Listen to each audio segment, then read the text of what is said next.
Welcome to episode 312 of the DFO Rundown, brought to you by Bet365 all throughout the playoffs. And of course, after, we'll be with Bet365 to provide you all the news, analysis, lines, and betting options for the Stanley Cup playoffs until one team remains. And someone's on their last leg, literally, the Edmonton Oilers. So we'll see. Can the Panthers finish it off in a sweep, the first time since 1998? Get all of it at Bet365. I'm Jason Gregor alongside Frank Saravalli. And Frank, the Florida Panthers are the team that makes the fewest, I think, key mistakes. And last night, the Edmonton Oilers, their arch nemesis themselves and gifting goals, reared its head again. And now they're in a deep hole that, they don't want to look out because it's too hard to look at all four. They're just going to try to get one game in. But man, last night seemed to be another one where, you just 3 goals in 6 minutes and it's a good night, Irene. Yeah, it was ugly. And I would say that really the biggest thing that stands out to me is just every single mistake that the Oilers make, it feels like, ends up in the back of their net. When it's a game of mistakes, it's okay to get bailed out by a save every now and again. It is. And look, watching this series for the Oilers is like a plane crash. It's never just one thing that takes down a plane. It's a series of things that does that. Certainly, goaltending, though, stands out to me. Look at the save percentage of the 2 goalies in this series. .955 for Sergei Bobrovsky and an .868 for Stuart Skinner. I don't care who you are. I don't care if Connor McDavid had 6 goals in this series to this point. You're not winning the Stanley Cup with an .868 save percentage in a series. You're just not. It's quite literally as simple as that. Wow. I know you're not winning when the other team's first line center outscores your first line center. Their second line center outscores your second line center. Their first line right winger outscores your first line right winger. Their first line, look at the top 6 between Florida and Edmonton. Edmonton doesn't have 1 goal. I agree with what you're saying, but consider though,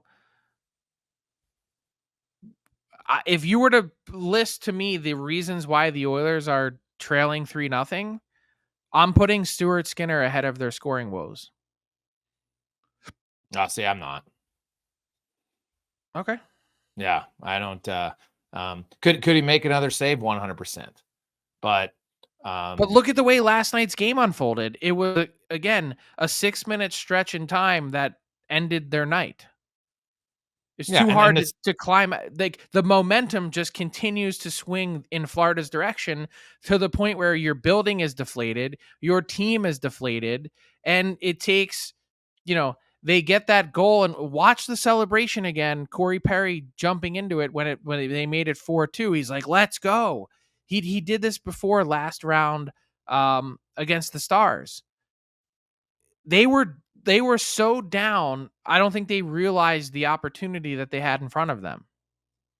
They made it 4-3, and then even then weren't able to threaten, really. No. McLeod actually had the very next shift. He's wide open in front of the net, and he had a great chance and just couldn't elevate it over the pad of Bobrovsky. And to me, it's more Bobrovsky's been unbelievable for Edmonton. Look how many breakaways Edmonton's had in the series, and Foegele is the only one to score. So aren't you making my point for me? So they've had tons of looks. They haven't scored. But if you were to take this, and that's not how the playoffs work, but if you were to take this out and extrapolate it over the course of a season, the looks, the quality of chances, the expected goals, all the things that the stats people look at and say, hey, they're on the right track. It's not that they're playing poorly. They're just not converting. To me, when that's the case, your goaltending and not getting a stop is a higher level of concern. So of the goals, the second goal, clearly that's on him. But, when I look at the other 3 goals, Sam Reinhart's left wide open on the side of the net because Matthias Ekholm doesn't cover his stick. So I don't blame the goalie. Barkov, an unreal shot. Could he have made the save? Yeah, it'd have to be an unreal save. And right, he's not as good as Bobrovsky. I'm not debating that. But I think it's to me, you're if you're only looking at Stuart Skinner, I think you're missing a lot of the big picture. Like at some point, your job as forwards is to score goals. Stuart Skinner could stand on his head, and when you average a half a goal per game through the first 2 games, and so basically you're saying your goalie's got to get a shutout to win. Well, that's asking a lot. Yeah, you're right. I mean, like that's why I framed it the way I did in terms of a plane crash is never just one thing. There's multiple it's things. multiple layers, but if I were to do the pecking order, 868 goaltending is not, it doesn't cut it. No, I agreed. And but neither does 0 goals from your top guys. Like if you went position by position, at what position would you get where you'd say advantage Edmonton in the series? Because first line center, you'd click it off Florida. Second line center, you'd click Florida. Goaltending, Florida. First line winger, Florida. Second line winger. Like, where would we get? Like, would we get a third line winger at Edmonton? You know what I mean? Like, that's Edmonton's problem. Like, in the playoffs, usually your best guys, like depth guys are nice. They come up with a goal here or there for sure. But like, look at last night. Edmonton gets depth goals from Broberg, McLeod, and Fogle, and they still lose. Right? Because now could their goalie, it should have went to overtime because the second goal is clearly on Skinner, no debate. Right? Like that's a dump in. I don't even know what happened there. Like how there's lack of focus for a brief moment. Right? I don't know. But then Darnell Nurse, 3 minutes later, gifts them a goal. And yeah, it's been a frustrating series for Edmonton, no question. Like Leon Draisaitl, who up until the Stanley Cup Finals, Frank, has and he's still 4th best all time, but that guy was money in the playoffs. We've seen him produce on one leg, and like right now, he looks like a guy, funny enough, lacking in confidence. Like his one-timer does not, like, I wonder if he's banged up. I don't know, but his ability to finish is non-existent right now. It's been a really odd series for him. There was like that one-time opportunity that he had in the first period. He probably scores on that 8 times out of 10. Am I wrong? No, you're right. So he probably scores there. I think there was a case for referees to call embellishment in the third period on a late in the third. It seemed to me like he took a dive. There have been other instances in this series where he's flubbed pucks. There was one rush yesterday up the ice where he just tripped and fell on his own volition. I don't know what happened. And obviously there's frustration there and that builds, and then, you start to get in your own head. But this is a guy that, to your point, I've called him the best playoff performer of his generation. And he talked about after game 3 last night that he goes, I pride myself on that. But when you get to the biggest stage and you don't have anything to show for it, I don't know what to say.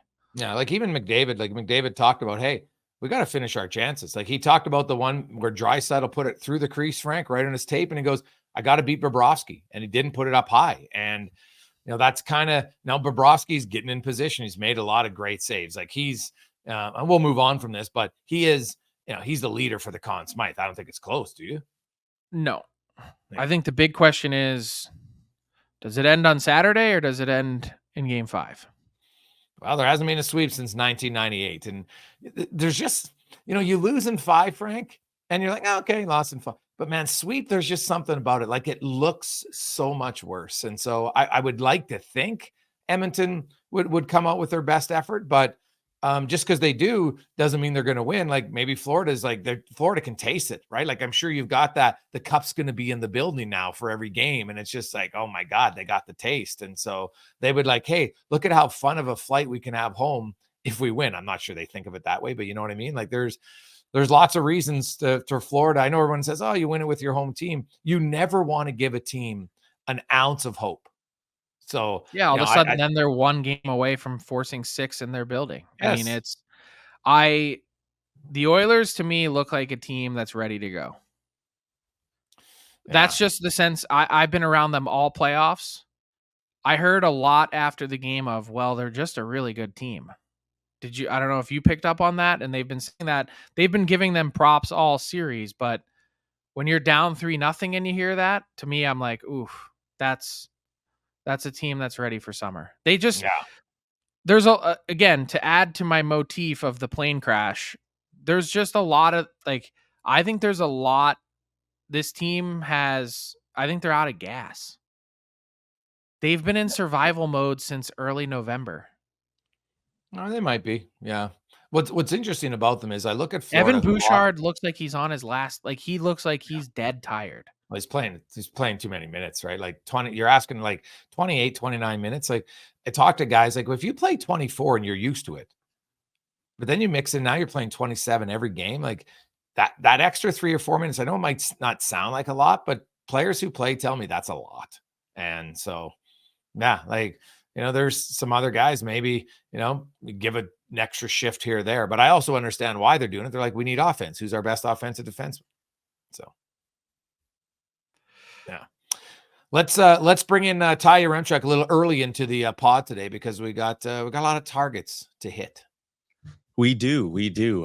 Buy or sell today brought to you by our friends over at Wendy's. They only use fresh, never frozen Canadian beef in all of their burgers, whether it's a JBC, a Dave Single, or a Baconator. That beef has never seen the inside of a freezer. Order today and download the Wendy's app to check out the latest deals. All right, gentlemen, let's get into it. Frank's got a new trade targets list out. Frank has a buyout list as well that I'm going to ask you guys about. But starting with trade targets and the new name on the list that kind of has everyone buzzing, and it's Patrick Laine. Buy or sell, the Blue Jackets will have to retain to move Patrick Laine. Frank? Buy all day. I mean, I guess it depends on the acquiring team. Like, I'm not saying they're in the mix, but like if it were a team like Chicago or someone that has oodles of cap space where it's not an issue, I guess that wouldn't be a requirement. But if he were to go to a team that's anywhere close to contender mode, the Blue Jackets they have to retain. He's a distressed asset. He's only played 18 games last year.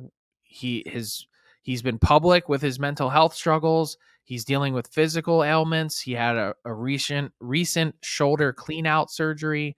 In his time in Columbus, Patrick Laine has scored at a 34 goal pace, but he hasn't come close to putting a full season together. And there's lots of question marks about this guy that, amazingly enough, I almost fell over when I typed it into my trade targets board. I can't believe Patrick Laine is only 26. I know someone listening, laughing somewhere goes, yeah, the guy who's 36 and looks like that makes the joke about someone that's 26, but he's been around a long time and has had a lot of different things pop up. He's still a game break or could be a game breaking player, but right now he's a distressed asset. Greg's, you think they got to retain? Oh, well, unless you're taking back, because he's got 2 years left, 8.7. You'd have to be taking back $9 million in distressed assets as well, right? So there might be a team that's willing to do it, but like the big question to me is, how much is he going to play? Right? Like, yeah, he scored 26 goals in 56 games, and then he scored 22 in 55. He actually 6 and 18 there's nothing wrong with that, but what's wrong with it is the amount of games played. So how many games are you going to play, guys? I think that's the question. Like, I'm assuming any team that's even remotely considered is going to be like, okay, we got to be able to talk to Laine before we pull the trigger here. What's going on? Our doctors are going to have to do a full health assessment of this guy to make sure that, he's ready to go mentally, physically. So that to me, because you're right, guys who can score goals are hard to find, right? As Frank alluded to, he's not old by any stretch, but it kind of looked old. Like it doesn't, like, where's his skating at? So yeah, there's lots of questions, not so much the cap hit. That's just one of them, but there's many other questions. Health, does he want to be there? Like, does he still have the addiction to gaming? Like, there's lots of questions going on here. Yeah. All right, second one I got for you. I know you're going to talk about the St. Louis Blues and the management news that came out of there, but they have two forwards that are pretty interesting on the trade targets board, Brandon Saad and Pavel Buchnevich. Buy or sell on both of them getting traded this summer, Jason? Oh, I would sell on this summer both. It's hard to make big deals in the NHL, never mind two of them in one summer. So especially when it's guys who necessarily aren't asking for trades. Like, it's not the Tkachuk Gaudreau situation. So I will sell. I think we know Buchnevich at the deadline and they were asking a lot, and I don't think the demand will have come down much. Like, why would it? He's a really good player. And, they've got their succession plan. So, how much say will Alex Steen have in this? I would think a bit, right? He's learning on the job and he's going to be the GM in a few years. So I will say 1. Yeah, I think 1 is probably a really sure bet though. I'll agree with you. I'll sell on both. I would say, man, there's going to be more interest in Buchnevich, I think. For sure. Yeah. But I almost wonder if it makes sense to wait until the deadline for him. When it comes to Saad, I'd try and, I think, pull the trigger. Is he going to have another 26-goal season? That was the second best of his career. I think that's part of the thought process is sell now while the value is high, coming off of a really good year. And by the way, just incidentally, the feedback that I've gotten from some GMs this week running Saad's name past them, they're like, oh, that's interesting. I like him. So of course they like Buchnevich. He's been close to a point per game producer, but I'd try and really capitalize while the value is high on Saad. I don't think the value is going down on Buchnevich. What about Krug? Like, they tried to trade him last summer. It didn't work. That's why I listed him as a buyout candidate. I mean, it wasn't to be snarky. Like, Doug Armstrong doesn't mess around. And I mean, I don't want to say it would be purely for vindictive purposes, but he definitely hammed up their offseason last year. And he's got to make changes to his back end. And the buyout is tolerable enough that it would take you 4 years of paying that buyout on your cap to get to 1 more year of Krug at 6.5, I think, or something like that. So I think you'd have to consider it. Yeah, there's a lot of names in St. Louis that when you kind of pull up their cap friendly page, you can see like, oh, that would make sense if they moved him and him and him. So could be a busy one in St. Louis. I'm just pulling up the buyout right now on Krug.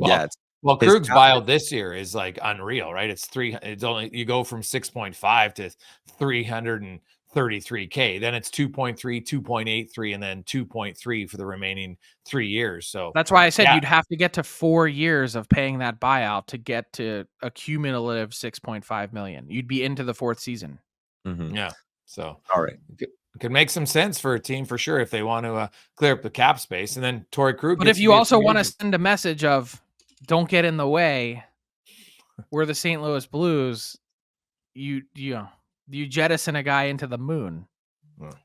And there's another great example of why this should only be 5-year deals after 28. Just keep mentioning that. All right. Every time the game starts in the Stanley Cup Final, it's like 8:20 or 8:28. I'm like, Gregor's somewhere. He's pissed. No. See, I know that it's 6:20. They announced it in advance, so I'm like, fine. Everybody knows it's 6:20. At least you announce it as 6:20. You don't say it's 6 o'clock. I haven't seen it announced any. All I see is Stanley Cup Final 8 o'clock. Yeah, that's the broadcast. Yeah.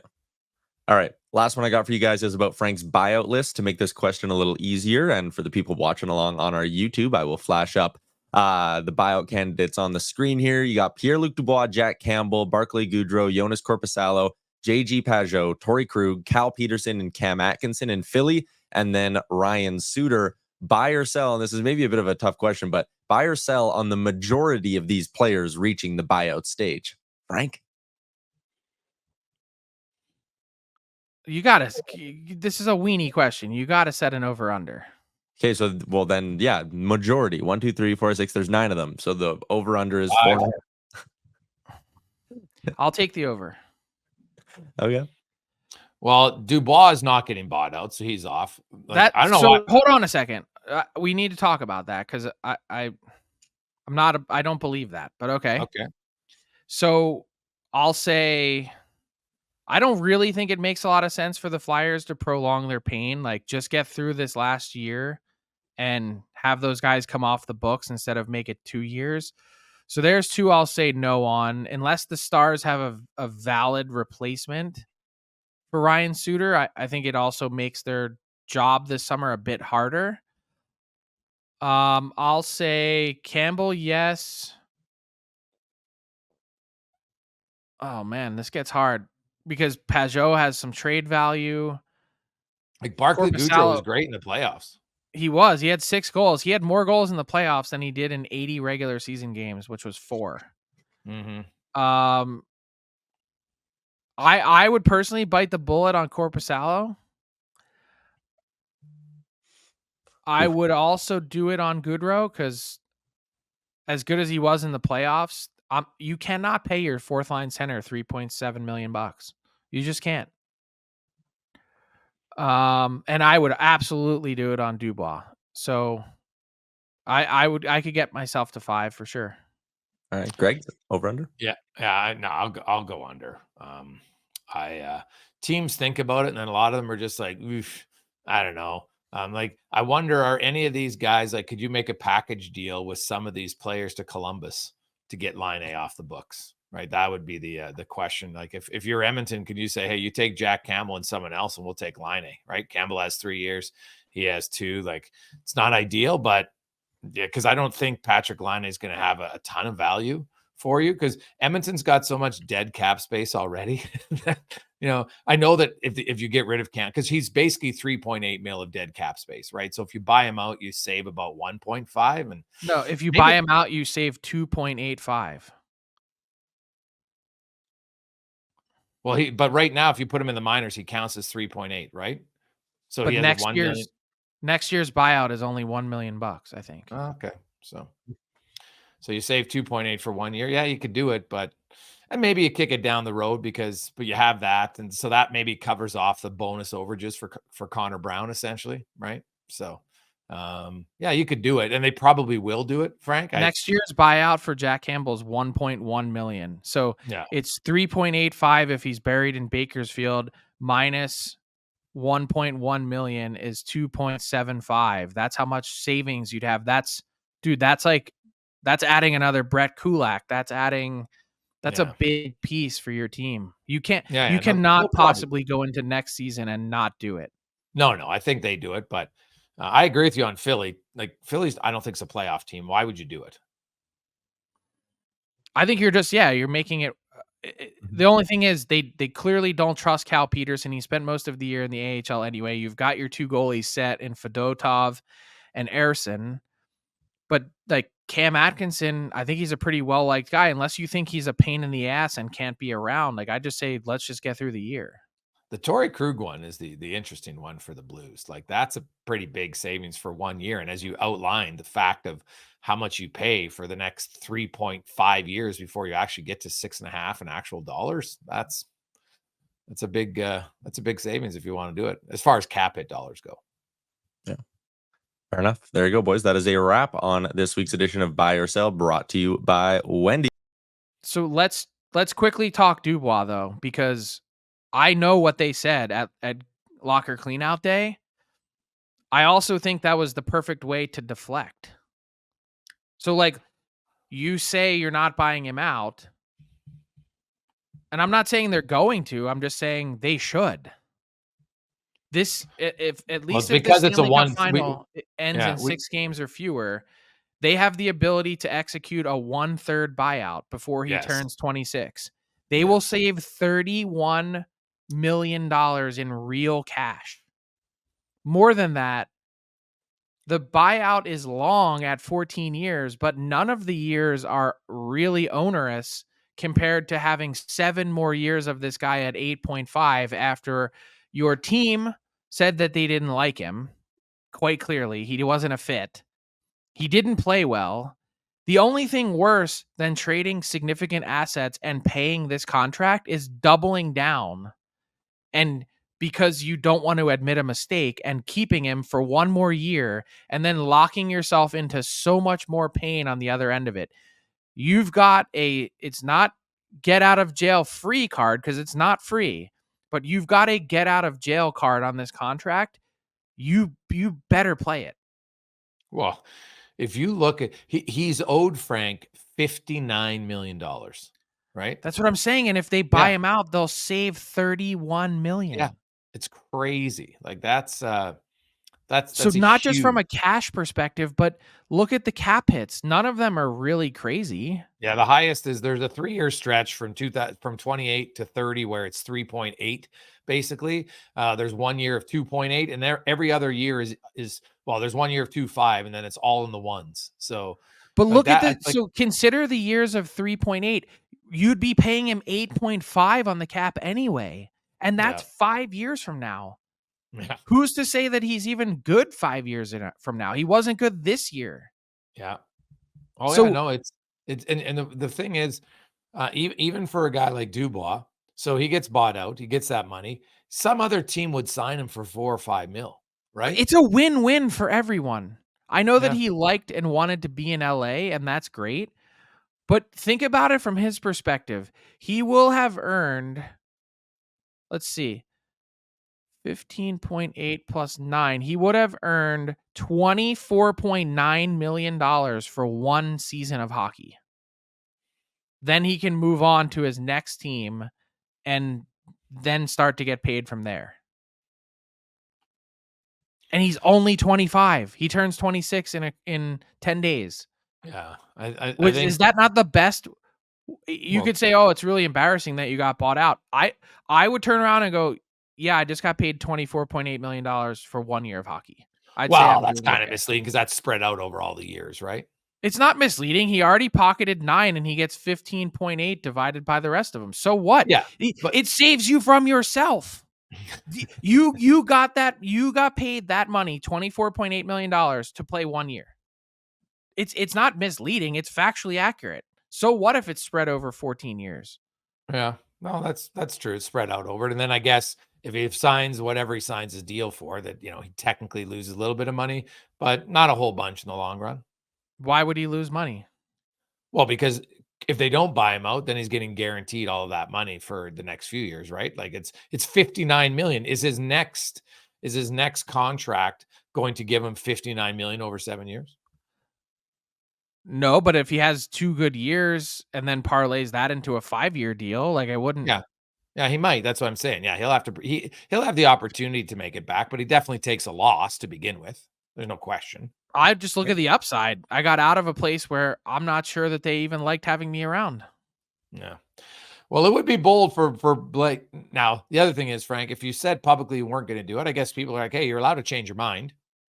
And, yeah, what's the worst that happens? People call you a liar? Yeah. I'm sorry. What's in the best interest of the LA Kings? Period. End of story. We had to change your fact that you're allowed to change your opinion. The fact that question was asked at a postseason press conference 1 year into an 8-year deal, and no one was like, oh my God, I can't believe someone asked that.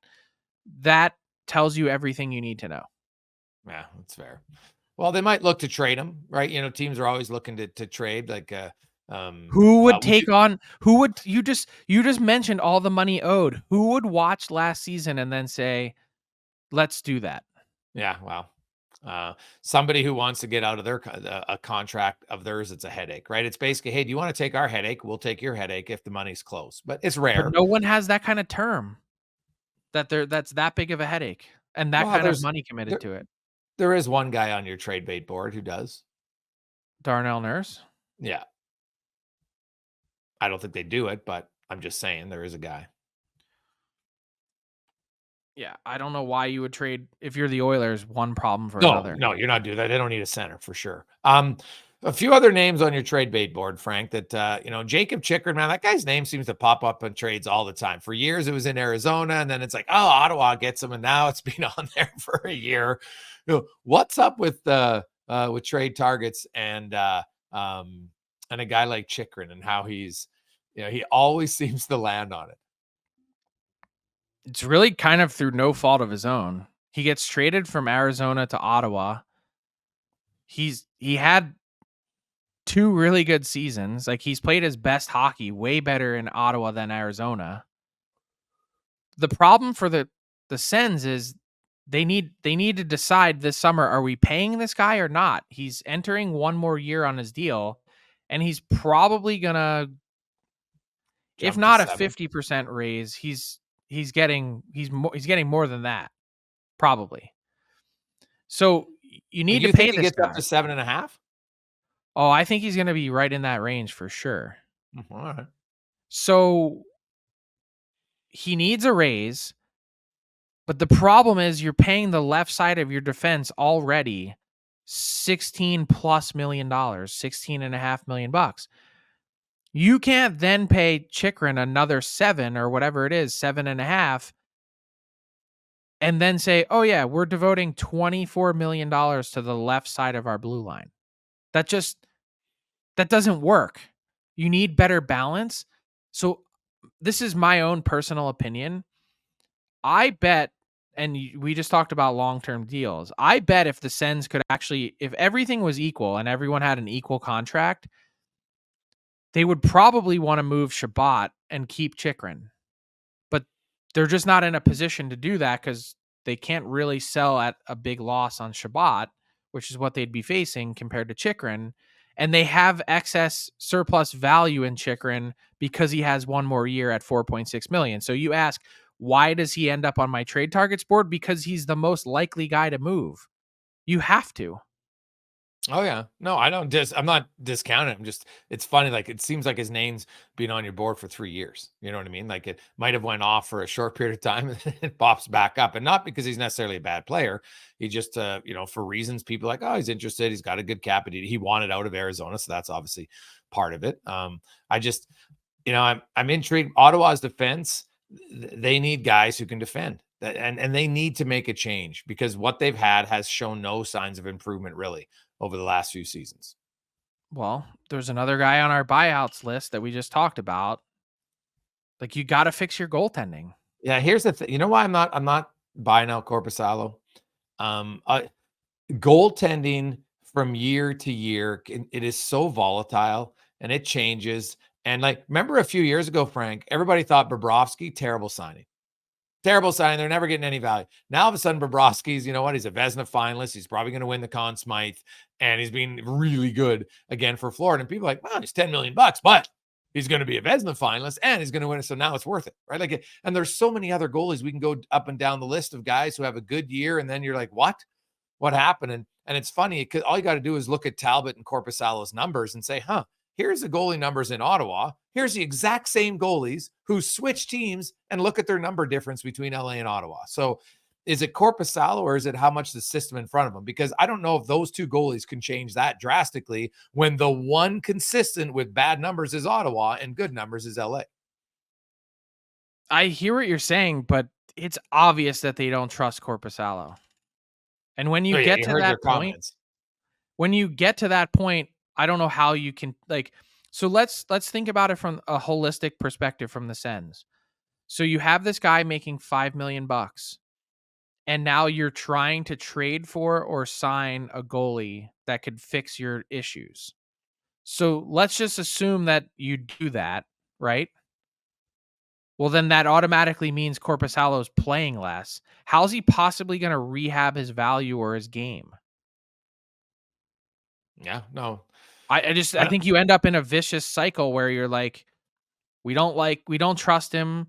We're not playing him. And oh, by the way, why can't we move him? Yeah. Well, I think it comes down to, like, look at Florida. Everybody raves about what a great defensive system they have, but they still need their goalie to be lights out at times, right? So Ottawa, who isn't revered as a good defensive team, okay, we get a new goalie, but if it's a shooting gallery all the time, well, our new goalie's numbers, guess what? They ain't going to be that good. So I think the question in Ottawa has to be, what has to, like, it's the chicken and the egg. What has to be improved first? Our team defense or our goalie? Maybe it's a combination of both, but I think they got to figure that out first. I'd say, hey, why don't we try to improve our team defense? Because we keep switching goalies. That isn't helping. Yeah, and that's what makes the Chychrun situation even more difficult, is he's one of their better defenders. Mm-hmm. Yeah, Steve Stamkos, they got a tough job, like, in Ottawa, like, and you got to get guys to commit, Frank. Like, part of it's other players, but then the big part, everybody I talk to who's a defensive sound team, it's about commitment, guys willing to do it. Here's what the coaches implement, and you're going to do it. And if you don't do it, you're out. So I think Ottawa has to ask the hard questions. Which of our guys are committed to wanting to be more consistently better defensively? What was the phrase that Staios used 200-foot player. They're looking for more complete players. Yeah. Well, which is code for guys who have a clue in their own zone and are willing to do. That's what I'm saying. He told you what he's going to get. Yeah. My question is, they've been awful patient to this point. When will we see some aggression from the Sens? Yeah, that's fair. You have a lot of goalies on your trade rate board, or on your trade targets board, Frank. Ullmark, you have Saros, you have Markstrom, you have Gustafsson, you got Ullmark. Realistically, who do you think is the most tradable guy? Like, who's going to be the most sought? Is it Ullmark? Like, is it easy, or is it Saros? Like, who do you think is the one that's going to get the most calls? It's a good question, because Saros is in that elite category. Mm-hmm. He's got Ullmark an unreal contract for one more year too. At least for another 10 days. Ullmark is the reigning Vezina winner. And then you've got Markstrom, who's been, except for really 1 year, he's been pretty consistently excellent. Who's going to get the most calls? Yeah.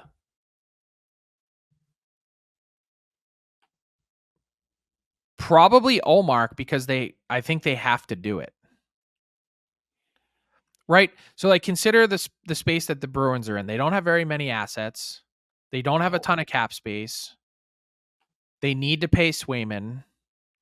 And you just got through a playoff run where Ullmark only played 1 game and Swayman played the rest. Yeah, it's clearly he's moving. Swayman's obviously the guy, even though that tandem as a whole, basically splitting the workload, is the backbone of that team. Where else can you solve all of your problems? You gain cap space by making a trade. You get assets back by making a trade. You can then either in one fell swoop either make a trade to fix your issues, or then take whatever you get and make a trade to fix your issue, or go after, you have the cap space then to go after Elias Lindholm in free agency. Like, whatever it is that you desire, you want your top end center that you're trying to get, there's your path to go do it. So I think Ullmark, he does have the 15 team no trade, but Saros, they don't have to trade in Nashville, although it seems like they're probably pretty wowed by the initial contract discussions. Markstrom, you don't have to trade. That's why that's my thought process on how I answer the question.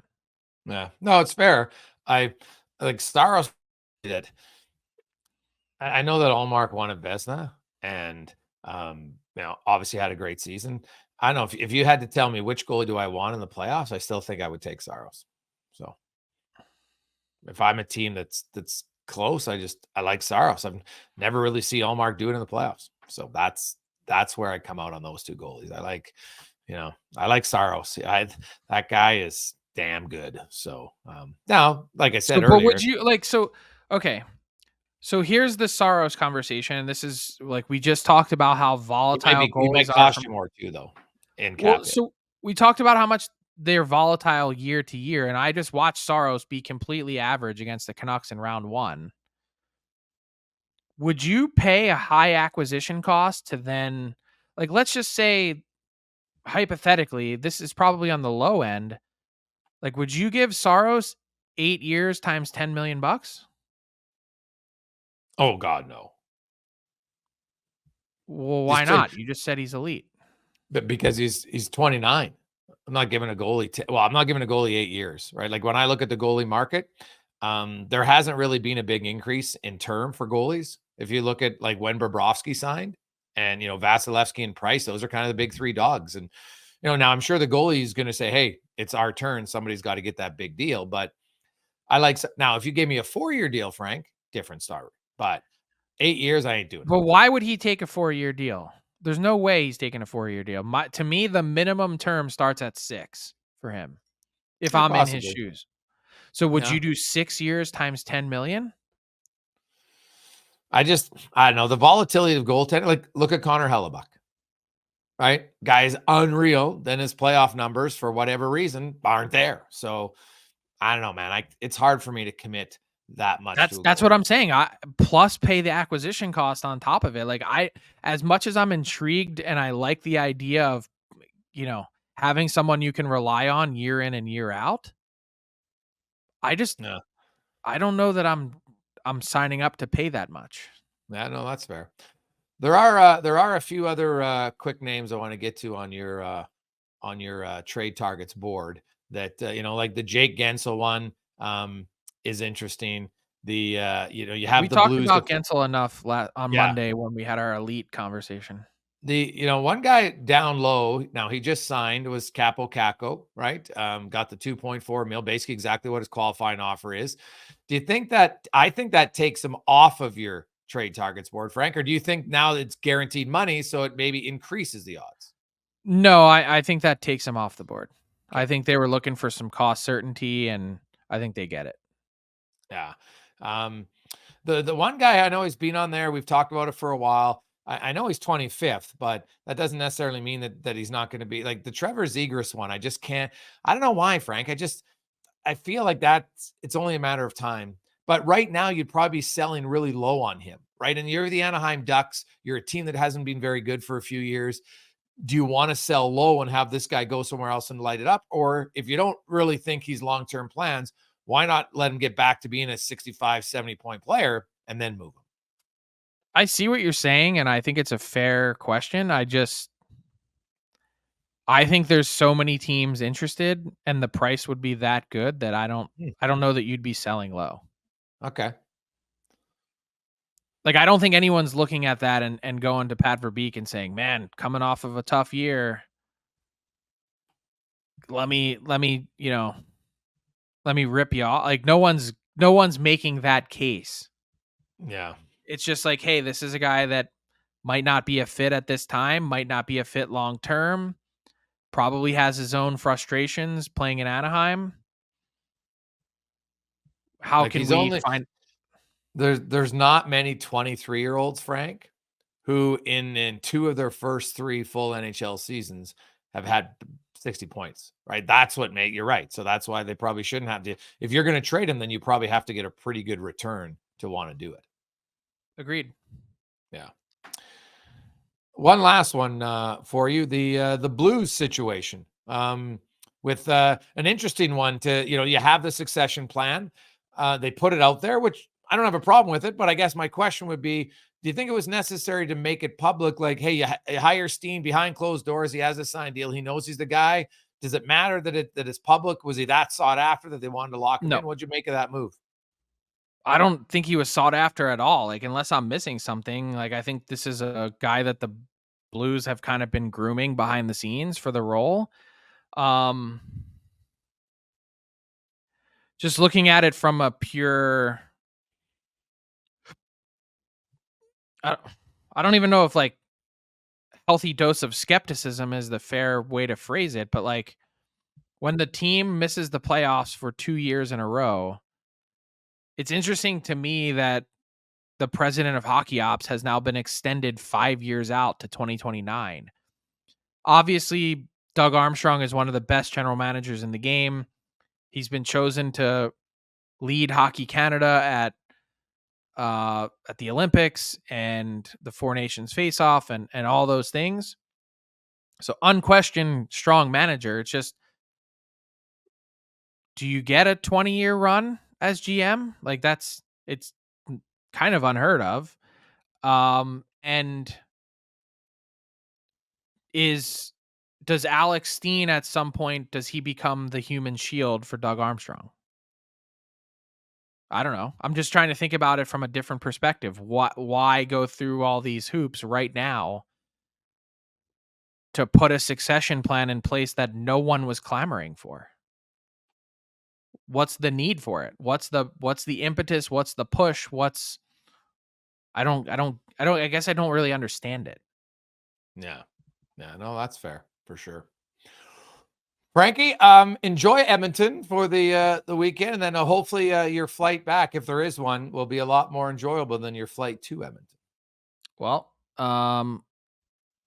as it usually works when one team has a very clear lead in a series and doesn't appear to be that changing, I'm sure there's going to be a lot of people if the Oilers force, and not me, I don't really care, but if the Oilers force Game 5, there's going to be a lot of unhappy people traveling across the continent again. Not nearly as bad as the remember that, I think, was it 2012 Kings Devils? Yes. Kings up 3-0. Yeah. Devils win Game 4. Everyone has to fly from New York to LA again for Game 5. Yeah. Hey, party in Hollywood. Yep. Anyway, it's happened before. Yes, it has. It's another edition of the Rundown, brought to you by Bet365, the largest betting global platform. Use the promo code DAILY365 to bet on a huge range of markets. NBA, NHL, both could be sweeps. Check that out and more at Bet365. Have yourself a great weekend.